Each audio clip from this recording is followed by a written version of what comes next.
बिस्मिल्लाहिर्रहमानिर्रहीम। आज के इस लेक्चर में हम डिस्कस करेंगे equivalence classes and partition of a set. So first of all हम डिस्कस करते हैं equivalence classes.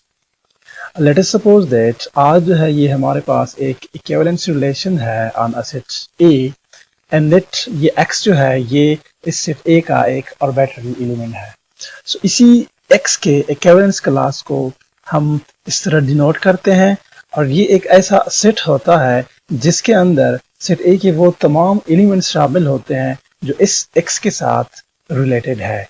That is equivalence class of this element x is the set which consists all those elements of A which are related to x। यानी ये y जो है ये set A के तमाम एलिमेंट्स को रिप्रेजेंट कर रहा है, वो एलिमेंट सच दैट कि वो इस x के साथ रिलेटेड है। सो ऐसे तमाम एलिमेंट्स के सेट को हम इसी एलिमेंट x का इक्विवेलेंस क्लास कहते हैं। अब यहाँ पे इसको जो हमने डिनोट किया है इसको आप सिंपली इस तरह भी डिनोट कर सकते हैं और आप इस तरह भी कर सकते हैं। अगर रिलेशन आपके पास जो गिवन रिलेशन है वो एक सिंगल रिलेशन हो तो फिर यहाँ पे उसको आपने इस तरह डिनोट करना है, और अगर रिलेशन एक से ज़्यादा है तो वहाँ पे आपने जिसकी रिप्रेजेंटेशन करनी है उसके लिए यहाँ पे आपने मेंशन करना है कि आप किस रिलेशन की बात कर रहे हैं। लेकिन अगर रिलेशन एक सिंगल है जैसा कि यहाँ पे सिर्फ r है तो वहाँ पे आपने सिंपली इसको इस तरह डिनोट करना है। और इस इक्विवेलेंस क्लास के अंदर जितने भी एलिमेंट्स आते हैं उनमें से हर एलिमेंट को हम कहते हैं रिप्रेजेंटेटिव। अब इस सेट ए के हर एलिमेंट के जब हम इक्विवेलेंस क्लासेस फाइंड करते हैं उन सब का जब हम एक सेट लेते हैं तो उसी सेट को डिनोट किया जाता है a by r से, और उसी को हम नाम देते हैं quotient set of a by r। यानी quotient set of a by r is the set of all the equivalent classes of elements of set a। For example हमारे पास एक सेट a है और उसी पे एक रिलेशन हमने डिफाइन किया है जिसकी एलिमेंट्स आप देख रहे हैं। सो क्लियरली ये जो रिलेशन है ये एक इक्विवेलेंस रिलेशन है, आप लोग इसको चेक कर लें। अब यहाँ पे हमने करना क्या है, हमने इस सेट ए के हर एलिमेंट के जो इक्विवेलेंट क्लासेस है वो हमने फाइंड करने हैं। सो फर्स्ट ऑफ ऑल हम चेक करते हैं कि 1 के इक्विवेलेंस क्लास में कौन कौन से एलिमेंट्स आएंगे। सो आपने सिंपली ये देखना है कि इस रिलेशन के अंदर 1 किस किस के साथ रिलेट हो रहा है। सो आप देख रहे हैं 1 के साथ रिलेट हो रहा है और यही 1 जो है वो 2 के साथ भी रिलेट हो रहा है। सो 1 जो है 2 एलिमेंट्स के साथ रिलेट हो रहा है, दैट इज 1 एंड 2। सो इस 1 के इक्विवेलेंस क्लास में कौन कौन से एलिमेंट आएंगे, 1 एंड 2। सिमिलरली अगर आप 2 को देखें तो 2 भी सिर्फ जो है वो अपने आप के साथ भी रिलेट हो रहा है और इसके साथ 1 के साथ भी रिलेट हो रहा है। तो इस एलिमेंट 2 का जो इक्विवेलेंस क्लास है वो हमारे पास बनाएगा ये यही सेट आएगा 1 2। अब 3 को चेक करते हैं, 3 के इक्विवेलेंस क्लास में कौन कौन से एलिमेंट आएंगे। सो आप देख रहे हैं कि 3 जो है वो इस रिलेशन के अंदर सिर्फ अपने आप के साथ रिलेट हो रहा है। सो इस एलिमेंट 3 का जो इक्विवेलेंस क्लास है वो एक ऐसा सेट है जिसके अंदर सिर्फ 3 आ रहा है। सिमिलरली अगर आप 4 को चेक कर लें तो 4 सिर्फ अपने आप के साथ रिलेट हो रहा है, जो इसका जो इक्विवेलेंस क्लास है वो हमारे पास ये आएगा। एक और एग्जांपल है, सॉरी यहाँ पे अब हम कुछ प्रॉपर्टीज डिस्कस करते हैं इक्विवेलेंस क्लासेस के। सो लेट्स सपोज R हमारे पास एक इक्विवेलेंस रिलेशन है जिसको हमने डिफाइन किया है किसी नॉन एम्प्टी सेट A पे, and let A be the 2 arbitrary element of this set A। तो इसकी जो फर्स्ट प्रॉपर्टी है वो ये है कि एक एलिमेंट का जो इक्विवेलेंस क्लास होता है वो एलिमेंट अपने इक्विवेलेंस क्लास को हमेशा बिलोंग करता है। फॉर एग्जांपल यहाँ पे देखिए 1 का जो इक्विवेलेंस क्लास है उसके अंदर ये 1 खुद भी मौजूद है, यानी ये 1 खुद भी इसका एक एलिमेंट है। सो यानी कहने का सिंपल मकसद ये है कि किसी भी एलिमेंट का जब आप इक्विवेलेंस क्लास फाइंड करते हैं तो वो खुद वो जो एलिमेंट है वो हमेशा उसके इक्विवेलेंस क्लास को बिलोंग करता है। सेकंड ये है कि अगर एक एलिमेंट है जो कि किसी इक्विवेलेंस क्लास को बिलोंग करता है तो फिर इस एलिमेंट का जो इक्विवेलेंस क्लास है वो इस इक्विवेलेंस क्लास के बराबर होता है। फॉर एग्जांपल यहाँ पे देखिए यहाँ पे 1 का जो इक्विवेलेंस क्लास है उसके अंदर 2 है, यानी 2 जो है वो इस इक्विवेलेंस क्लास को बिलोंग कर रहा है। तो फिर 2 का इक्विवेलेंस क्लास देखें वो भी 1 2 आ रहा है, यानी ये एलिमेंट 2 जो है ये इस इक्विवेलेंस क्लास को बिलोंग कर रहा है। सो इस 2 का जो इक्विवेलेंस क्लास है वो प्रॉपर्टी ये कह रहा है कि फिर इस टू का जो इक्विवेलेंस क्लास है वो इस वन के इक्विवेलेंस क्लास के बराबर होगा, जो कि आप क्लियरली देख रहे हैं बराबर है।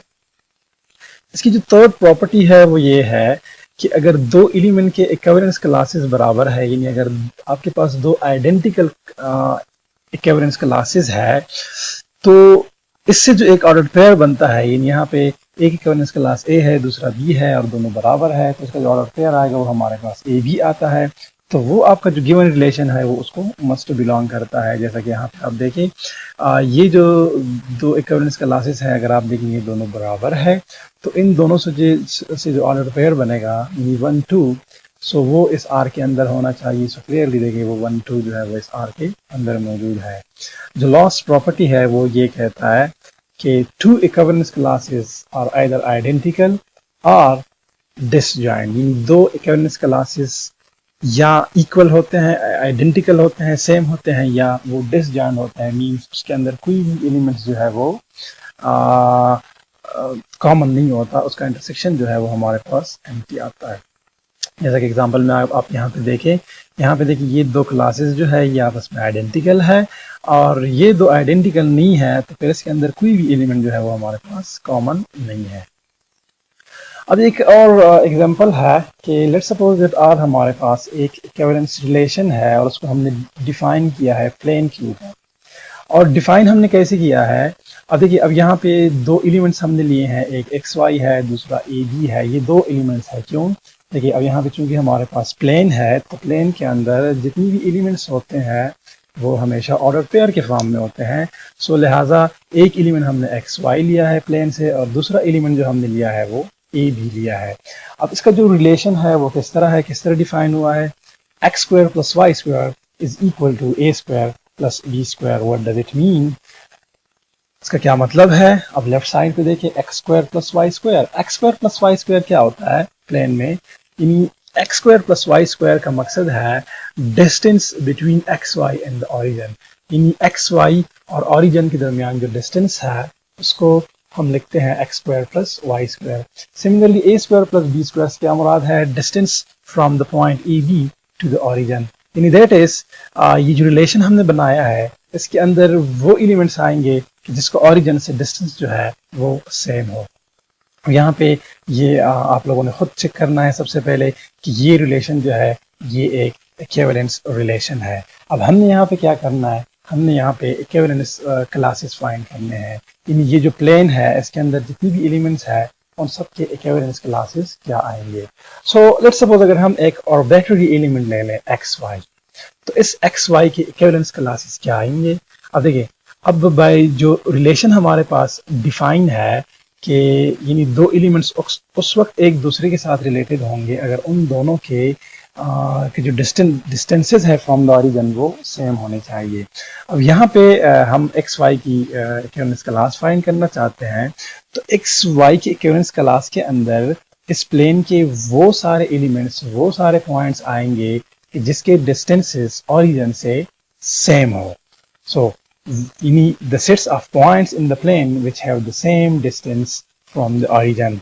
In other words, क्या ये एक सर्कल नहीं बनाएगा, क्लियरली ये एक सर्कल बनाएगा, यानी इस एक्स वाई के इक्विवेलेंस क्लास के अंदर जितनी भी एलिमेंट्स आएंगे वो सारे ऐसे एलिमेंट्स होंगे कि जिसका डिस्टेंस जो है ओरिजिन से वो सेम होना चाहिए। सो लिहाजा यानी वो सारे पॉइंट्स अगर आप मिलाएं उसका सेट बनाएं तो क्लियरली वो एक सर्कल बनाएगा। सो ये एक एक्स वाई के लिए हमने इक्विवेलेंस क्लास बनाई। सिमिलरली आप और भी पॉइंट्स ले सकते हैं। सिंपल कहने का मकसद ये है कि किसी भी एलिमेंट का अगर आप वो बनाएंगे तो आपके पास सारे सर्कल्स बनेंगे, और वो सारे सर्कल्स जो होंगे वो आपके पास उसका जो सेंटर होगा वो हमेशा ओरिजिन होगा। नेक्स्ट एक एग्जांपल हमारे पास है, एक रिलेशन उन्होंने डिफाइन किया है सच दैट कि जो ऑर्डर पेयर बन रहे हैं उसके जो एलिमेंट्स है उसका डिफरेंस जो है that should be divisible by 3, और इसको डिफाइन किया गया है on the set of integer. अब मैं बार बार कह रहा हूँ, फर्स्ट ऑफ ऑल आपको ये खुद चेक करना है कि ये आर जो है ये एक इक्विवेलेंस रिलेशन है। अब हमने यहाँ पे क्या करना है, हमने यहाँ पे सेट ऑफ इंटीजर यानी इसकी जो एलिमेंट्स है उसके लिए हमने इक्विवेलेंस क्लासेस बनाने हैं। अब चूंकि सेट ऑफ इंटीजर्स में बहुत सारे इंटीजर्स है, तो हम वहाँ से एक आर्बिट्ररी इंटीजर लेते हैं ए। अब इसी ए के लिए हमने इक्विवेलेंस क्लास बनाना है। अच्छा, अब इस सेट के अंदर बाय डिफिनीशन इस ए की इक्विवेलेंस क्लास का ये जो सेट बनेगा, इसके अंदर वो सारे एलिमेंट्स आएंगे, वो सारे एंटीजर्स आएंगे जो इस ए के साथ रिलेट हो रहे हैं। सही है। सो इसी को हम फिर इस तरह भी लिख सकते हैं। अब यहाँ पे देखिए, ये एक्स ए के साथ रिलेट हो रहा है। So according to this definition, x minus a should be divisible by 3. x minus a is divisible by 3. अब इसी को हम इस तरह भी लिख सकते हैं कि x minus a is equal to 3k और सम इंटीजर k। देखें, मिसाल के तौर पर आप एक 8 ले लें और दूसरा 4 ले लें। अब 8 जो है वो 4 पे डिविजिबल है। इन 8 को अगर आप 4 पे डिवाइड करते हैं तो आपका जो डिवाइडेंड है वो 8 है, आपका डिवाइजर 4 है। अब जब आप डिवीजन करते हैं तो 4 2 8 आ जाता है, यानी क्वेश्चन में आपका 2 आ जाता है। सो आपका जो डिवाइडेंड था 8, अब आप उसको लिख सकते हैं, आपका जो डिवाइजर है 4 मल्टीप्लाइड बाई क्वोशेंट जो कि एक इंटीजर है 2। यानी किसी भी डिवाइडेंड को आप लिख सकते हैं divisor multiplied by some integer, यानी जो क्वोशेंट आता है।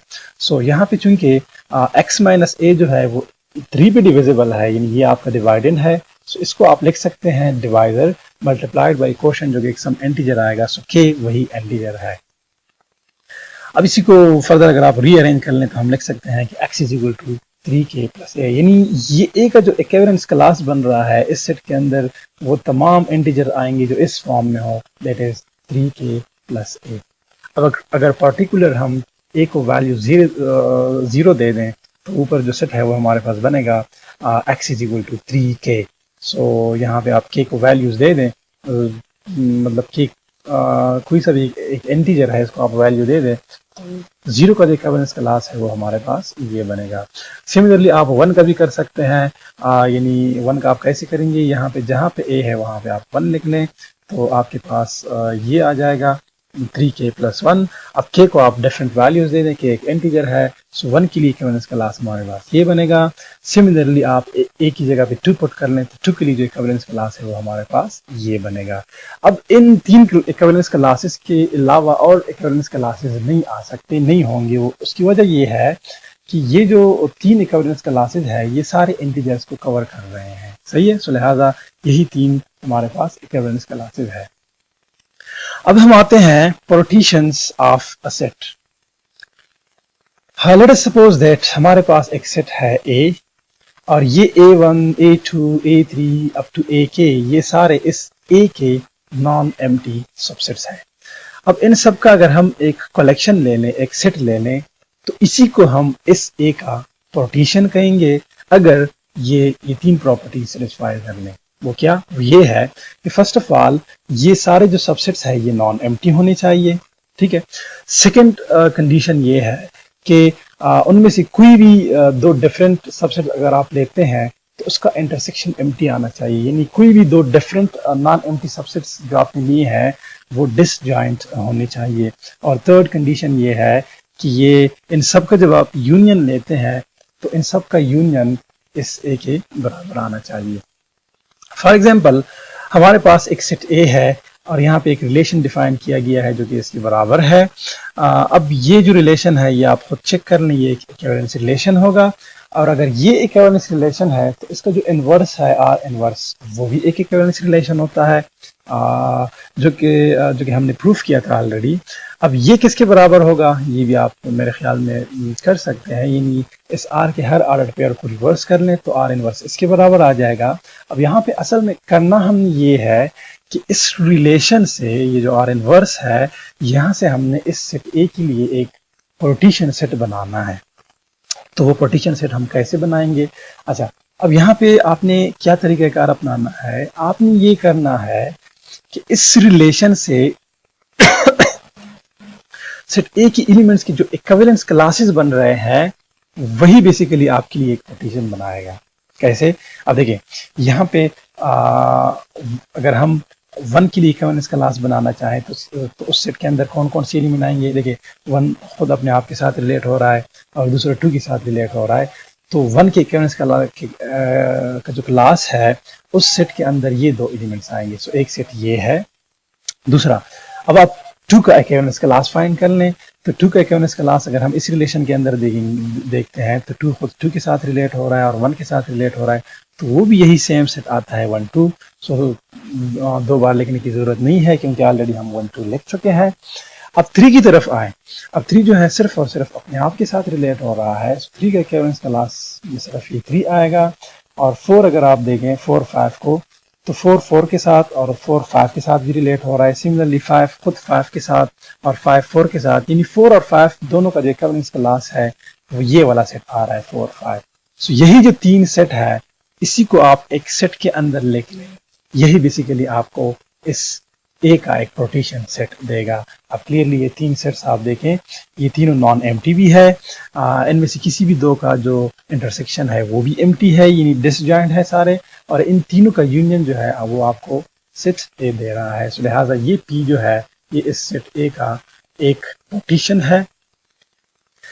अब नेक्स्ट एग्जांपल हम लेते हैं। इसमें एक इक्विवेलेंस रिलेशन है लेकिन वो हमें गिवन नहीं है, हमें सिर्फ एक सेट ए गिवन है और उसी पे एक पार्टीशन डिफाइन की गई है जो कि इसके बराबर है। सो ये जो P है ये हमारे पास एक पार्टीशन है। अब यहाँ पे बेसिकली हमने दो चीज़ें करनी है। सबसे पहले हमने एक रिलेशन यहाँ से बनाना है कि अगर ये सेट ए है और उसी पे ये पार्टीशन हमने डिफाइन की है तो रिलेशन क्या बनेगा, और उसके बाद सेट ए के हर एलिमेंट के लिए हमने इक्विवेलेंस क्लासेस बनानी है। सो पार्टीशन से रिलेशन आप बहुत सिंपली बना सकते हैं। यहाँ पे दो सेट है ए डी और बी सी, ये असल में वही आपकी वो यही जो है ये बेसिकली आपके इक्विवेलेंस क्लासेस है। सो इट मीन्स के जो रिलेशन आएगा वो किस तरह आएगा, इसका मतलब ये है कि ए खुद ए के साथ भी रिलेट हो रहा है, ए डी के साथ भी रिलेट हो रहा है, डी डी के साथ रिलेट होगा और ये डी एस ए के साथ, यानी A D D D D A इस रिलेशन के अंदर आएगा। और इसी सेट से इसका मकसद यह है कि B is related to itself, B जो है वो C के साथ भी रिलेट होगा, C खुद C के साथ, और C जो है ये B के साथ भी रिलेट होगा। सो सिंपली ऑर्डर पेयर बनेंगे B B B C C C C B। अब यहाँ से हमने इक्विवेलेंस क्लासेस बनाने हैं, तो इक्विवेलेंस क्लासेस बेसिकली यही दो है, लेकिन कैसे बनाएंगे, सेट ए एलिमेंट ए ले लें। तो ए का इक्विवेलेंस क्लास हमारे पास क्या आएगा, देखिए ए रिलेट हो रहा है ए के साथ, ए रिलेट हो रहा है डी के साथ। सो ए जो है वो अपने आप और डी के साथ रिलेट हो रहा है, सो ए डी। सिमिलरली डी का जो इक्विवेलेंस क्लास है वो भी यही आ रहा है, क्यों, क्योंकि डी सिर्फ अपने आप के साथ और ए के साथ रिलेट हो रहा है। और बी और सी जो है उन दोनों के इक्विवेलेंस क्लासेस भी सेम हैं और उसके अंदर बी सी आते हैं, क्यों, क्योंकि बी को आप देखें, बी जो है वो सिर्फ अपने आप के साथ और सी के साथ रिलेट हो रहा है। सिमिलरली जो सी है वो भी सिर्फ और सिर्फ अपने आप के साथ और बी के साथ रिलेट हो रहा है। सो लिहाजा इन दोनों के इक्विवेलेंस क्लासेस में ये दो एलिमेंट्स आएंगे बी सी। अच्छा यहाँ पे एक और बात जो असल में उसका ताल्लुक वो जो प्रॉपर्टीज़ हमने पढ़ी थी उसके साथ इसका ताल्लुक है। वहाँ पे जो प्रॉपर्टी नंबर 3 हमने पढ़ी थी उस हवाले से एक बात है, वो ये है कि यहाँ पे देखें ए डी अगर इस रिलेशन के अंदर है तो फिर इस एलिमेंट ए का जो इक्विवेलेंस क्लास है और इस डी का जो इक्विवेलेंस क्लास है ये दोनों हमेशा सेम होंगी। यानी सिमिलरली बी सी यहाँ पे है देखें, तो बी का जो इक्विवेलेंस क्लास है और सी का जो इक्विवेलेंस क्लास है वो दोनों सेम होती है। वो जो थर्ड प्रॉपर्टी थी वो असल में ये कह रही थी, यानी अगर ए डी इस रिलेशन के अंदर है तो ए का अगर आपने इक्विवेलेंस क्लास फाइंड किया है तो डी का इक्विवेलेंस क्लास फाइंड करने की ज़रूरत नहीं है, वो वही सेम आएगा जो इस ए का इक्विवेलेंस क्लास है, जैसा कि यहाँ पे आप देख रहे हैं। सिमिलरली अब ये बी सी इस रिलेशन के अंदर है, सो आप बी का इक्विवेलेंस क्लास फाइंड कर लें, सी का आपको फाइंड करने की ज़रूरत नहीं है, क्यों, क्योंकि इन दोनों के इक्विवेलेंस क्लासेस उस प्रॉपर्टी के लिहाज से ये दोनों सेम आते हैं। बी सी इस रिलेशन के अंदर है, सो आप देख रहे हैं कि बी और सी दोनों के जो इक्विवेलेंस क्लास है वो क्लासेस है वो सेम आ रहे हैं, दैट इज़ बी सी। सो उम्मीद है कि आपको समझ आ गई होगी। फिर भी अगर कोई प्रॉब्लम है तो आप मुझे कॉन्टेक्ट कर सकते हैं। ओके, अल्लाह हाफिज़।